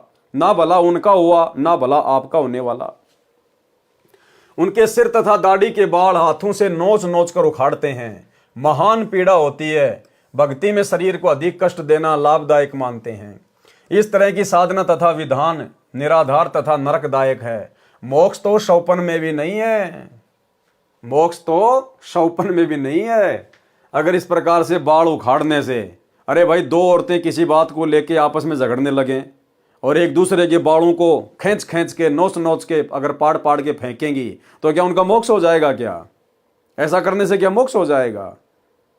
अरे भैया, इस प्रकार का त्याग तो बेचारे जानवर भी करते हैं। बकरा भी अपना गला कटवाता है। आप जैन समाज के लोग तो खाली अपने बाल ही नोच रहे हो, वो बकरा तो बेचारा अपनी गर्दन कटवा देता है। उसके तो शरीर की खाल उधेड़ी जाती है, बाल तो छोड़िए। तो क्या उसका मोक्ष हो जाएगा बकरे का? तुम तो खाली बाल ही नोचते हो, वो बकरा तो अपनी खाल नुचवा रहा है। तो भाई इस प्रकार की साधना से मोक्ष नहीं है, ये पाखंड है, पाखंड। असली तीर्थकर धरती पर सतगुरु रामपाल जी के रूप में प्रकट है। यूट्यूब पर सत्संग सुनना शुरू कर दीजिए। नहीं भाई, दुर्गति दरवाजे पे खड़ी है। जैसे मनुष्य शरीर छूटा, सीधा नरक और गधे कुत्ते की योनि जैसे महावीर जैन जी को प्राप्त हुई। इस तरह की साधना तथा विधान निराधार नरकदायक है, मोक्ष तो शौपन में भी नहीं है। जैनियों का विधान है कि सृष्टि को रचने वाला कोई नहीं है, नर मादा से उत्पन्न होते हैं, मरते रहते हैं। ये पढ़कर गीता अध्याय 16 श्लोक 8-9 याद आया। जैनी मानते हैं कि सृष्टि का कोई रचयिता नहीं है, स्त्री और पुरुष से, नर मादा से ऐसे ही उत्पत्ति होती है। अरे तो नर और मादा भी तो कहीं से उत्पन्न हुए होंगे। चलो तुम देख रहे हो कि बच्चे नर और मादा से उत्पन्न होते हैं, अरे तो शुरुआत में वो नर और मादा भी तो कहीं से उत्पन्न हुई होगी। वो कहां से आए थे? सबसे पहले जो नर और मादा थे उनको किसने उत्पन्न किया? जैसे आप लोग सवाल करते हो ना कि पहले मुर्गी आई या फिर अंडा आया, तो कोई कहते हैं कि पहले अंडा आया, तो लोग कहते हैं फिर बिना मुर्गी के अंडा कहां से आया। और कोई कह देता कि पहले मुर्गी आई, तो कहते हैं फिर बिना अंडे की मुर्गी कहां से आई। तो भाई तुम्हारा गोलमोल विधान है, अभी तुम्हें सृष्टि रचना का ज्ञान नहीं है। सृष्टि रचना के लिए संत रामपाल जी के यूट्यूब पर सत्संग सुनिए कि पहले मुर्गी आई या अंडा आया, पहले नर आया या मादा आई। ये सारी की सारी जानकारी आपको यूट्यूब पर सतगुरु रामपाल जी के सत्संगों में मिलेगी। सृष्टि रचना संत रामपाल जी महाराज, यूट्यूब पर जाकर इस प्रकार से सर्च करेंगे, आपको सृष्टि रचना के अनेकों वीडियो दिखाई देंगे। उनको सुनिए, परमाणु के साथ में है। गीता अध्याय 16 श्लोक 8, वे आसुरी यानी राक्षस प्रकृति वाले कहा करते हैं कि जगत आश्रय रहित है, यानी जगत को रचने वाला कोई नहीं है, जैसा कि जैन समाज वाले मानते हैं। असत्य तथा बिना ईश्वर के अपने आप केवल स्त्री पुरुष के संयोग से उत्पन्न होता है। केवल काम यानी सेक्स ही इसका कारण है, इसके सिवा क्या है।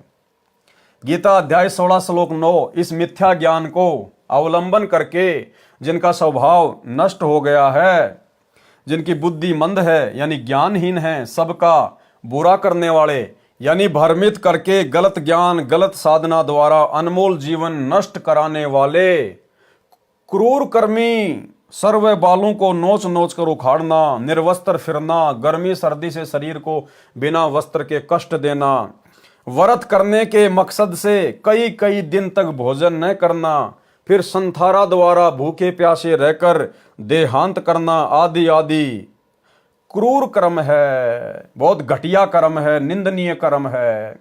ऐसे क्रूर कर्मी मनुष्य केवल जगत के नाश के लिए ही उत्पन्न होते हैं।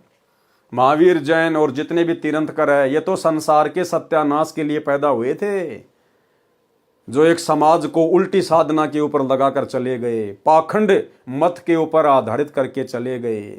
जिस प्रकार हिंदू समाज के नकली साधु संत महात्मा, इन्होंने समाज में श्राद्ध निकलवाने शुरू कर दिए, क्योंकि जो साधना उन्होंने बताई थी उससे हमारे पूर्वज मुक्ति तो प्राप्त कर नहीं पाए। मरने के बाद कोई भूत बन गया, कोई प्रेत बन गया, कोई पितर बन गया, कोई 84 में चला गया। फिर उनके श्राद्ध निकलवाने शुरू कर दिए अपना पेट भरने के लिए। तो इसी प्रकार से हर धर्म के अंदर उनके धर्म गुरुओं ने बिना सत्य ज्ञान के, बिना सतगुरु की शरण के, क्योंकि भाई सतगुरु तो एक ही है पूरी सृष्टि में, कबीर, और कबीर देव वर्तमान में स्वयं सतगुरु रामपाल जी के रूप में प्रकट हैं। इनके अलावा धरती पर ना कोई जगत गुरु है, बाकी मनमुखी जगत गुरु तो दिन में 2-4 यूट्यूब पर भी पैदा हो रहे हैं। असल में संत रामपाल जी के अलावा ना तो पूरी सृष्टि में कोई ज्ञानी है, ना विद्वान है, ना जगत गुरु है, ना तत्वदर्शी है, ना कोई तीर्थंकर है, ना कोई नबी है, ना कोई अल्लाह है, और ना कोई पैगंबर है, और ना कोई आचार्य और शंकराचार्य है। अगर ये सभी प्रकार के गुण किसी में हैं तो सतगुरु रामपाल जी में हैं। इसलिए अविलंब मनुष्य के चोले में आए हुए इस पूर्ण ब्रह्म परमात्मा को पहचान कर इनके YouTube पर सत्संग सुनकर, क्योंकि ज्ञान से ही ज्ञान होगा, घर बैठे कुछ पता नहीं चलेगा। आप अपने बच्चे को भी स्कूल भेजते हो ना, किस लिए? ज्ञान करवाने के लिए। तो ज्ञान से ही ज्ञान होगा, सत्संग सुनने से जानकारी होगी। ए विलंब अपने परमेश्वर को पहचानिए। ये जैन धर्म का ज्ञान आपको परमेश्वर कबीर जी के बताए अनुसार लेखक ने बताया है। कबीर सागर के अध्याय जैन धर्म बोध का सारांश संपूर्ण हुआ। सत साहेब। अध्याय सबसम वेद बोध का सारांश। कबीर सागर में 32वां अध्याय सबसम वेद बोध पृष्ठ 77 पर है। जैसा कि पूर्व में लिख आया हूं कि कबीर सागर ग्रंथ को काल द्वारा चलाए 12 कबीर पंथों के कुछ अनुयायियों ने अपनी बुद्धि अनुसार कबीर ज्ञान से कुछ वाणी काटी है, कुछ मिलाई है, कुछ प्रकरण काट छांट करके लिखे हैं।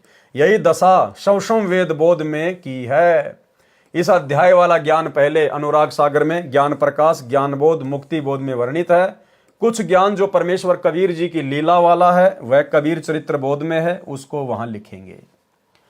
कुछ ज्ञान जो कलयुग में सर्वसृष्टि उपदेश लेकर भक्ति करेगी, सतयुग जैसा वातावरण होगा, इसका विवरण पहले भी अध्याय अनुराग सागर तथा कबीर वाणी में आंशिक लिखा है।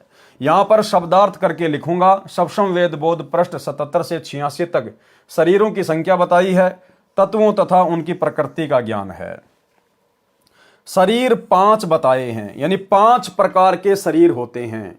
हमारा जो ये शरीर है, जो हम भाई बहनों को दिखाई दे रहा है, ये हमारा स्थूल शरीर है। स्थूल शरीर, इस स्थूल शरीर के अंदर 4 प्रकार के शरीर और हैं। काल ने बहुत भयंकर तरीके से हमारे को लपेट रखा है।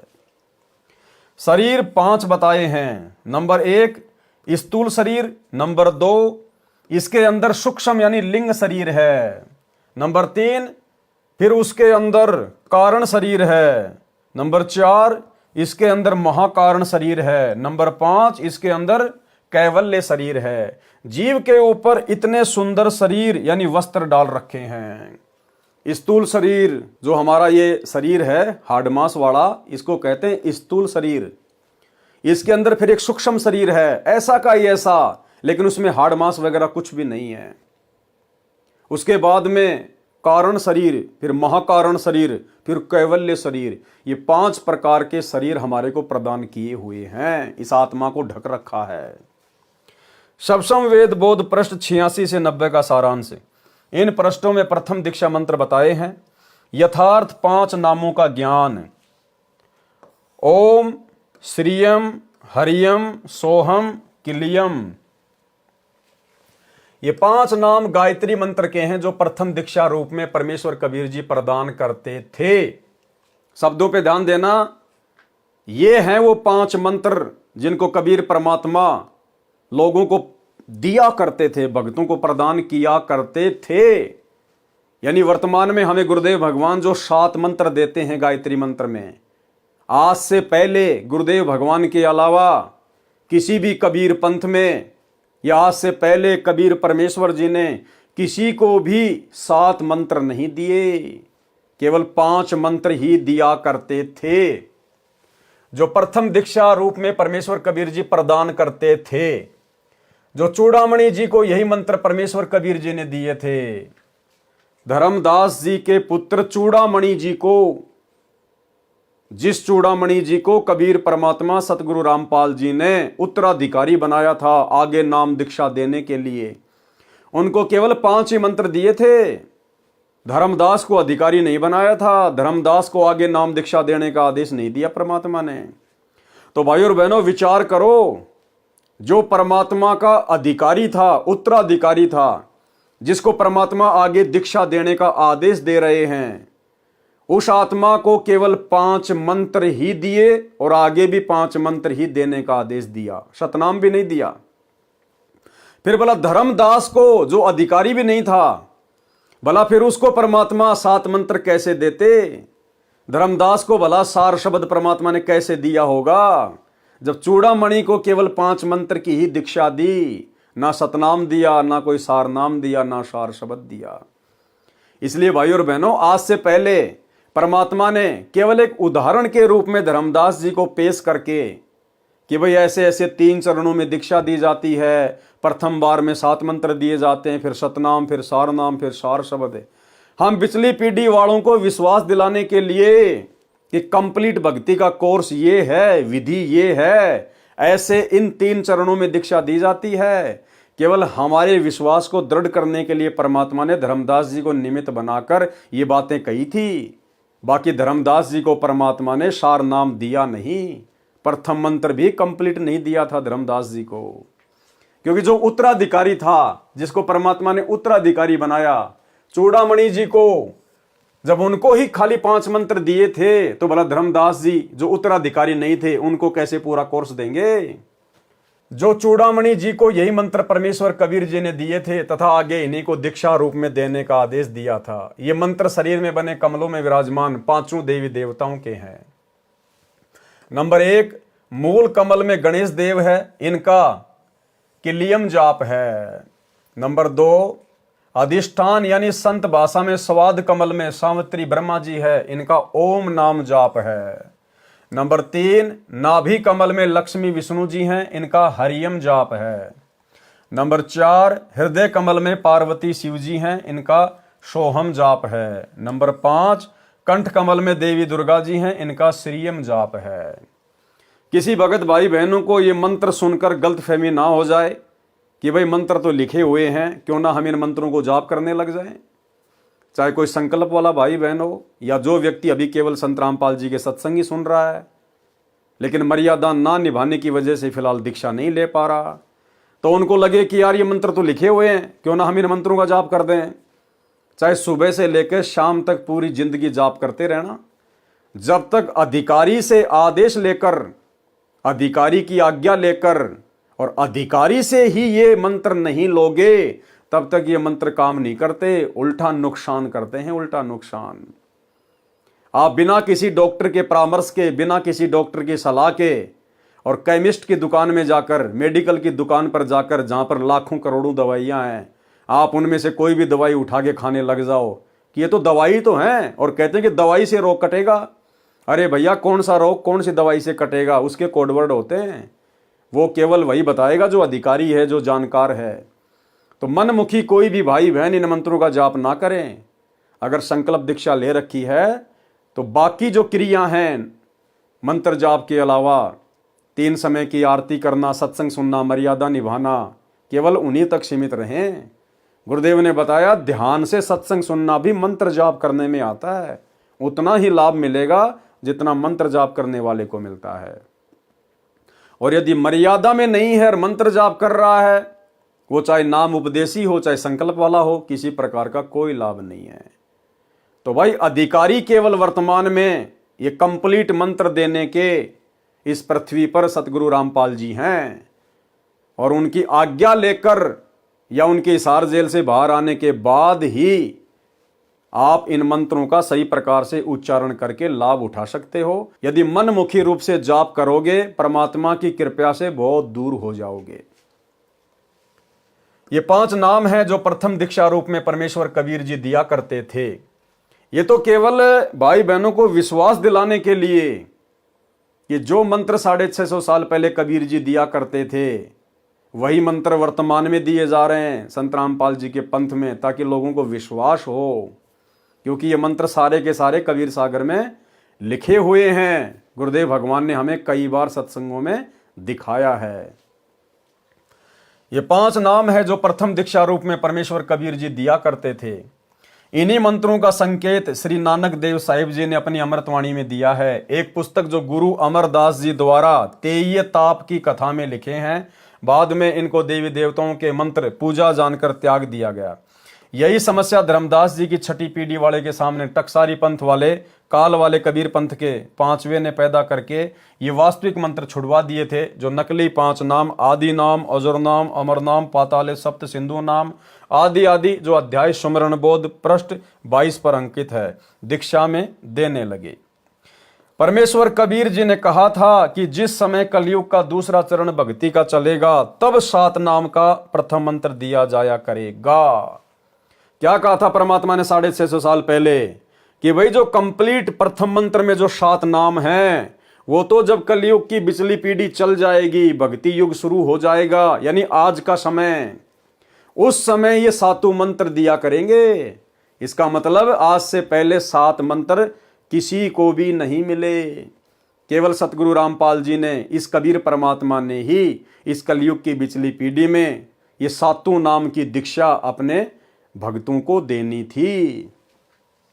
परमेश्वर कबीर जी ने कहा था कि जिस समय कलयुग का दूसरा चरण भक्ति का चलेगा, तब 7 नाम का प्रथम मंत्र दिया जाया करेगा और शतनाम तथा सार नाम देकर सर्व उपदेशियों को मुक्त करेंगे। जो मर्यादा में रहेंगे अंत तक वे मुक्त होंगे, बकवाद करने वाले नहीं, इन आश्रमों से जुड़कर राजनीति करने वाले नहीं, स्टेडियम बनाने वाले नहीं, हॉस्पिटल बनाने वाले नहीं, जाट भवन बनवाने वाले नहीं, हिंदुओं के साथ मिलकर मुसलमानों का विरोध करने वाले नहीं, धनाना आश्रम में तरह तरह के पाखंड शुरू करने वाले नहीं, धनाना गांव वालों के लिए बस चलाकर, एम्बुलेंस चलाकर, रोडे बनवाकर चापलूसी करने वाले नहीं, गंदी राजनीति करने वाले नहीं, रक्तदान दे दान में पड़े हुए लोग नहीं। वही पार होगा जो अंत तक मर्यादा में रहेगा और अपनी भक्ति सफल करेगा। जो 13वां कबीरपंथ चलेगा, तब संपूर्ण मंत्र उपदेशी को दिए जाएंगे। अब देखो, संपूर्ण मंत्र यानी प्रथम मंत्र, फिर दूसरा सतनाम, तीसरा सारनाम और चौथी अवस्था में सार शब्द, ये कब दिए जाएंगे? जब 13वां कबीरपंथ चलेगा, तब संपूर्ण मंत्र उपदेशी को दिए जाएंगे। अब तक मूल ज्ञान तथा मूल शब्द यानी सार शब्द छुपा के रखना था। तो बताओ धर्मदास जी को कब दे दिया, किसने दे दिया? गुरुदेव जो बार बार कहते हैं ना कि धर्मदास को सार शब्द दिया, सार नाम दिया, परमात्मा ने नकली बंदूक पकड़ा रखी थी, क्योंकि परमात्मा ने यह प्रमाणित करना था कि बिचली पीढ़ी वालों को विश्वास हो जाए कि हाँ, किस प्रकार से दीक्षा दी जाती है, क्या क्या वो मंत्र हैं, कितने चरणों में दीक्षा दी जाती है। केवल एक प्रमाण के रूप में परमेश्वर ने धर्मदास जी को नकली बंदूक पकड़ाई थी। जब 13वां कबीरपंथ चलेगा, तब संपूर्ण मंत्र उपदेशी को दिए जाएंगे। तो भाई 13वां कबीरपंथ तो सन 1994 से सतगुरु रामपाल जी ने चलाया है, अब मिल रहा है वो कोर्स। तब संपूर्ण मंत्र उपदेशी को दिए जाएंगे। अब तक मूल ज्ञान तथा मूल शब्द यानी सार शब्द छुपा कर रखना था। प्रमाण कबीर बाणी अध्याय में पृष्ठ 137 पर तथा अध्याय जीव धर्म बोध पृष्ठ 1937 पर कहा है, धर्मदास तो है लाख दुहाई, सार शब्द बाहर नहीं जाई। सार शब्द बाहर जो परी है, बिचली पीढ़ी हंस नहीं तरी है। युगन युगन तुम सेवा कीनी, ता पीछे हम इहा पग दीनी। कोटि जन्म भक्ति जब कीन्या, सार शब्द तभी मैं दीन्या। अंकुरी जीव होए जो कोई, सार शब्द का अधिकारी होई। सत्य कबीर प्रमाण बखाना, ऐसे कठिन है पद निर्वाणा। इतनी आसानी से ये मंत्र नहीं मिलेगा, सार नाम सार शब्द। जो अंकुरी हंस होगा, अंकुरी भगत होगा, केवल उसी के ऊपर दया होगी। गुरु को मानुष मानने वाले, दाढ़ी मूछ वाले, नकली कबीर को भगवान मानकर जून के महीने में कबीर प्रकट दिवस मनाने वाले, गुरु का 8 सितंबर के दिन अवतरण दिवस के नाम पर जन्मदिन मनाने वाले, गंदी राजनीति करने वाले, स्टेडियम बनाने वाले हैं, तरह तरह के पाखंड करने वाले, वे अंकुरी हंस नहीं हैं, वे उस शब्द के अधिकारी नहीं हैं। यह वाणी जीव धर्म बोध पृष्ठ 1937 पर लिखी है। कबीर वाणी अध्याय में पृष्ठ 137 983 पर, धर्मदास मेरी लाख दुहाई, मूल शब्द बाहर ना जाई। पवित्र ज्ञान तुम जग में बाखो, मूल ज्ञान तुम गुप्त ही राखो। मूल ज्ञान जो बाहर पर ही, बिचली पीढ़ी हंस नहीं तरही। 33 अरब ज्ञान हम भाख्या, मूल ज्ञान गुप्त हम राख्या। कि हमने और हर प्रकार का ज्ञान दिया, 33 अरब वाणियां हमने बोली, लेकिन जो मोक्ष वाला ज्ञान है, जो मोक्ष वाली वाणियां हैं, जो मोक्ष मंत्र है, उनको हमने छुपा के रखा, गुप्त रखा। वो तो केवल सारा का सारा खजाना वर्तमान में बिचली पीढ़ी में खोलना था। 33 अरब ज्ञान हम भाख्या, मूल ज्ञान गुप्त ही राख्या। मूल ज्ञान तुम तब लग छिपाई, जब लग द्वादश पंथ ना मिट जाई। उपरोक्त अमृतवाणी के प्रमाण से स्पष्ट हुआ कि मूल ज्ञान यानी तत्व ज्ञान तथा सार शब्द अब छुपा कर रखना था।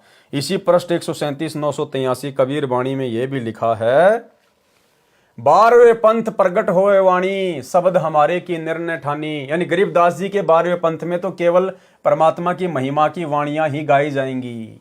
अस्थिर गरम का मर्म न पावे, ये 12 पंथ हमी को ध्यावे। कबीर जी की वाणियों को आधार बनाकर 12वां पंथ भक्ति करेगा, लेकिन वास्तविक ज्ञान और वास्तविक मंत्र उन भक्तों को ना मिलने के कारण वो अस्थिर घर यानी सतलोक को प्राप्त नहीं कर पाएंगे। और 12वें पंथ हम ही चलावें। फिर कबीर परमात्मा ने कहा कि आगे चलकर 12वें पंथ में मैं खुद ही आऊंगा। और 17 फरवरी 1988 को सतगुरु रामपाल जी के रूप में कबीर परमात्मा 12वें पंथ में प्रवेश कर गए। आदरणीय राम देवानंद जी को, जिसे हम अपना दादा गुरु कहते हैं, गुरुदेव भगवान ने उनको अपना मुंह बोला गुरु बनाया लोक दिखावे में। जैसे 650 साल पहले कबीर परमेश्वर जी ने पंडित रामानंद जी को अपना मुंह बोला गुरु बनाया था। तो 1988 में सतगुरु रामपाल जी ने 12वें पंथ में प्रवेश किया।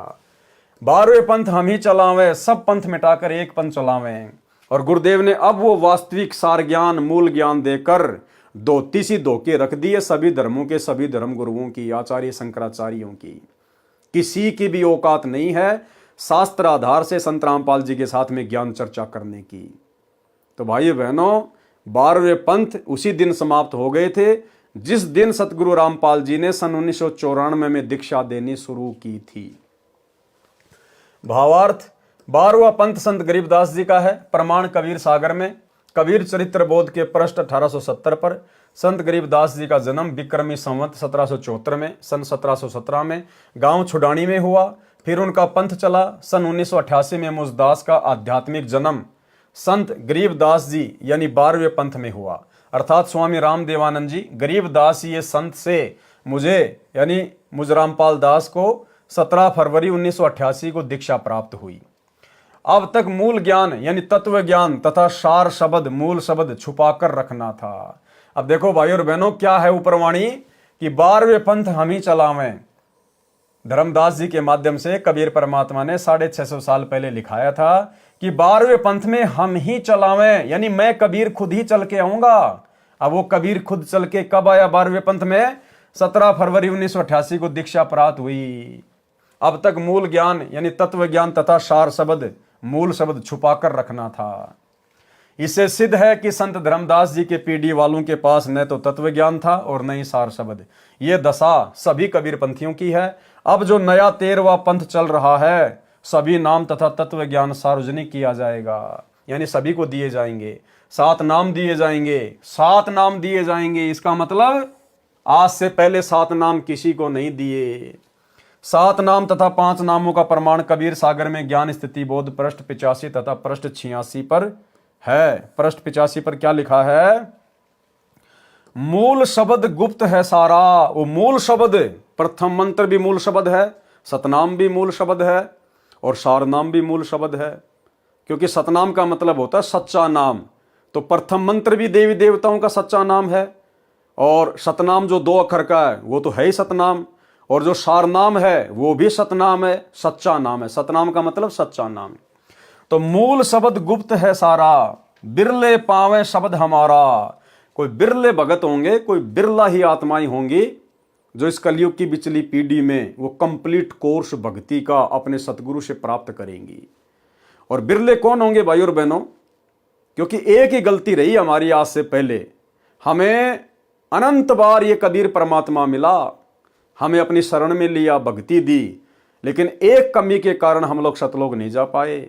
और वो कमी थी, हमने गुरु रूप में आए हुए कबीर परमात्मा को कभी भी भगवान नहीं माना, कबीर नहीं माना।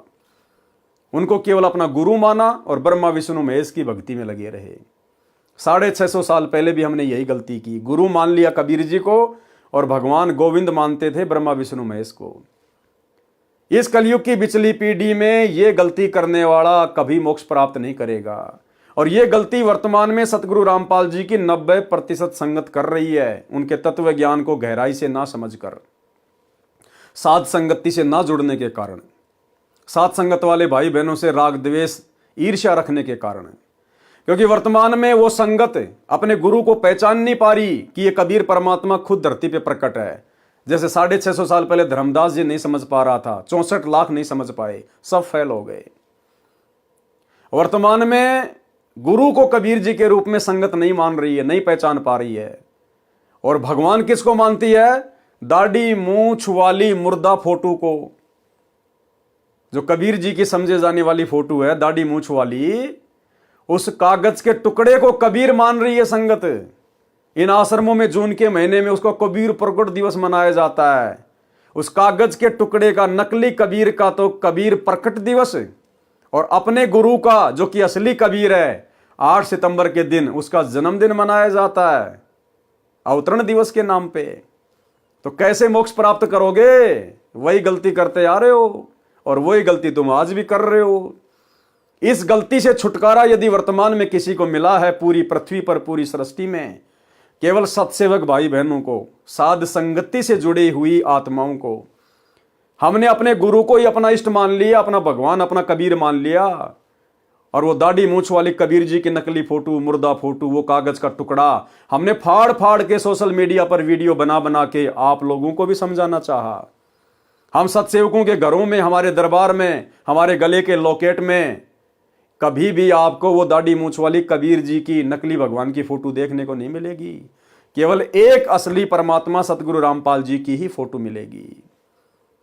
तो ये गलती वर्तमान में केवल सत्सेवक करने से बच गए गुरुदेव के आशीर्वाद से। बाकी सतलोक आश्रमों से जुड़ी हुई 90% संगत वही महागलती कर रही है, जिस महागलती के कारण युगों युगों से हम लोग नरक भोग रहे हैं। भगवान मिलने के बाद भी हम उसको प्राप्त नहीं कर पा रहे। तो मालिक कहते हैं, मूल शब्द गुप्त है सारा, बिरले पावे शब्द हमारा। बिहंगम शब्द बिहंगम बीरा, निज सो नाम ये कहे कबीरा।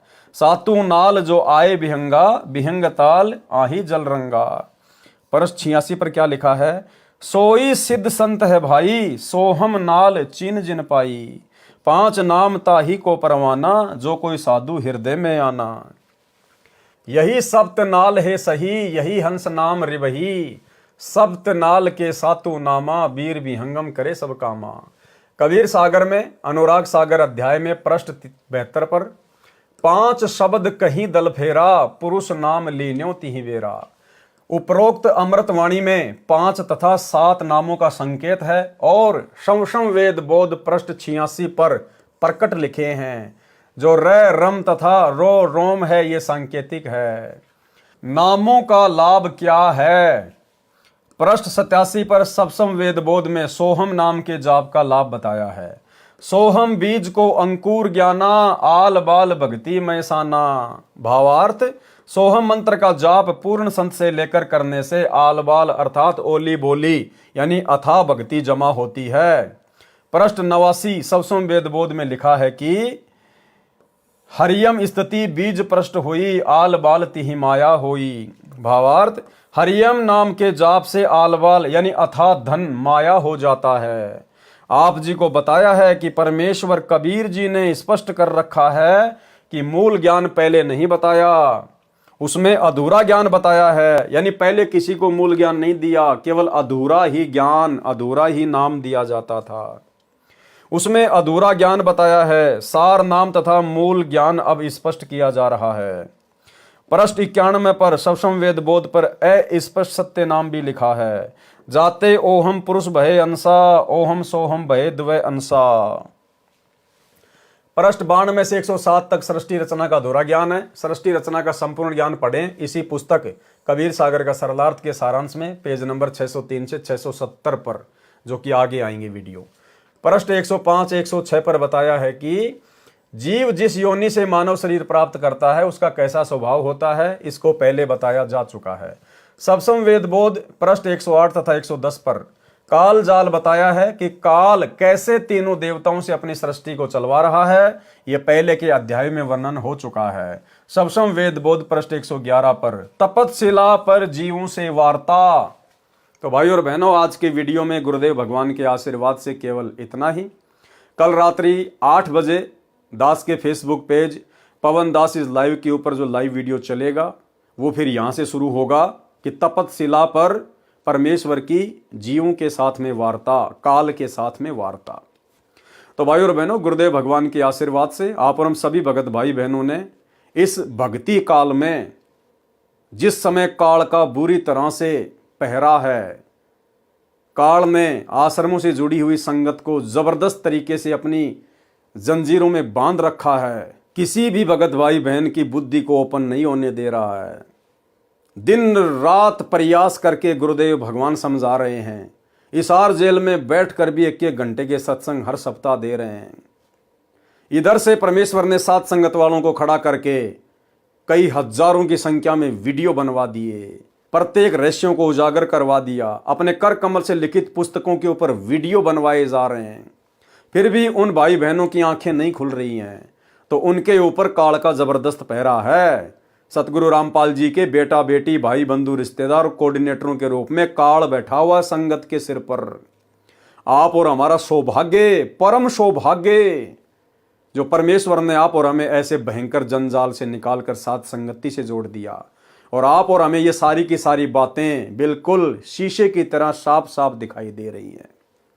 तो भाई और बहनों, गुरुदेव भगवान की इस अनमोल रजा को इसी प्रकार से मर्यादा में रहते हुए साथ संगति से जुड़कर बनाए रखिए। अन्यथा भाई और बहनों, यदि ये समय हाथ से निकल गया, ये कलयुग की बिचली पीढ़ी यदि अमर्यादित भक्ति करने से और हमारे हाथ से छूट गई, ये शरीर छूट गया, ना जाने कितना लंबा समय लगेगा फिर परमेश्वर को अपनी शरण में लेने के लिए। तो भाई और बहनों, आज के वीडियो में केवल इतना ही। गुरुदेव भगवान हम सबको आज्ञा दें, इजाज़त दें, आशीर्वाद दें। बंदी छोड़ सतगुरु रामपाल जी भगवान की जय हो।